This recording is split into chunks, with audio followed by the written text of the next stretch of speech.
can fear. It's the destiny of a Jedi.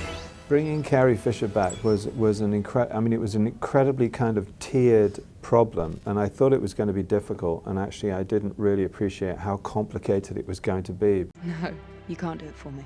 What we did was we built this enormous matrix of all the performances of Carrie Fisher from 7 and 8, and then essentially figured out all the lines she said, and then JJ and Chris Terrio wrote the script around those lines. And the way that we chose to do it is for each of her performances, we cut out her face so that it's Carrie Fisher playing Princess Leia. We cut out her face, and then we built a digital Princess Leia around the face. Okay. Hair and costume. Costume, exactly. Which meant, of course, she could have a new hairstyle, she could have a new costume for this movie, which would make her feel very unique to this particular project. And then I think the other thing that we worked very hard to achieve was the fact that she was interacting with elements within the scene, or other actors. You know, she walks past, there's one moment where she walks past Rey and says, never underestimate a droid, you know.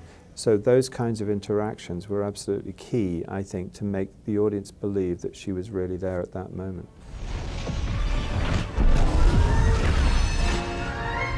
Look at that fleet. There was a huge dramatic sequence at the end with so thousands of Star Destroyers. So how many Star Destroyers? Paul knows this intimately. Well, we laid them out in the computer, and it ended up being 1,080.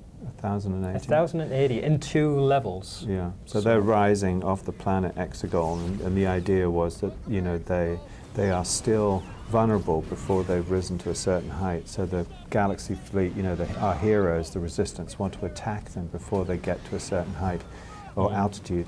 And there was about 16,000 Galaxy ships turned up to save the day. It's not just a matter of building the ships, but you have to design them. And you can't design 16,000 ships.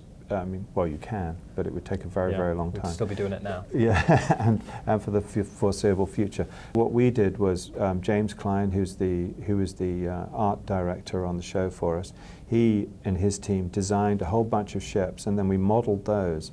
And then the guys wrote some computer programs that basically then made up ships from those component parts. Meanwhile, JJ's asking questions like, how's it going on that? You know, just can I see something? Yeah, because, you know, but it takes a while, you know, to get to a place where you can start to show the director what that moment might feel like.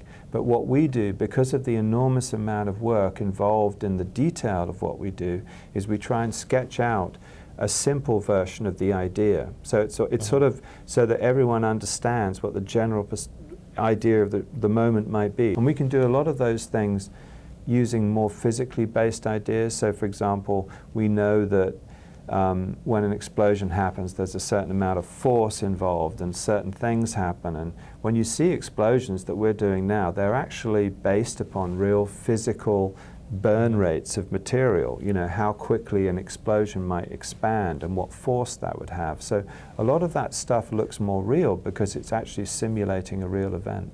You know, the weird thing is we just want to make our work vanish, you know, and for people to be unaware of it and for people to really believe that everything in the movie is actually happening.